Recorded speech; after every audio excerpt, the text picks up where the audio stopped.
আসসালামু আলাইকুম, কি অবস্থা সবার? আশা করি সবাই ভালো আছেন। তো আমার এই স্ক্রিনে যে ছবিটা দেখতে পাচ্ছেন ওটা হচ্ছে যে একটা লোক একটা হাতিকে ধাক্কা দিয়ে তুলে দিচ্ছে। তো ব্যাপারটা এমন না যে লোকটার শক্তিতে লোকটার ঠেলা মেরে উঠে যাচ্ছে। বিষয়টা হচ্ছে এরকম যে হাতিরা নিজের শক্তিতেই উঠতেছে, শুধু লোকটা ওর পিছনে হাত রেখেছে যাচ্ছে। তো হাতি চিন্তা করতেছে এটাই যে ও মানে ওরে সাহায্য করার মতো একটা লোক তো আছে অন্তত। তো বিষয়টা হচ্ছে কি, ও নিজের শক্তিতে উঠেছে।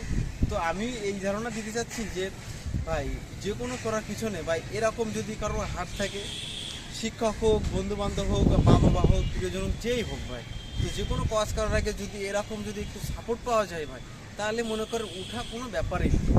আমি কি বোঝাতে চাইছি আপনি বুঝতেই পারছেন। তো এরকম যদি সবাই যদি একটু সাহায্য করে তাহলে উঠতে সবারই একটু সুবিধা হবে।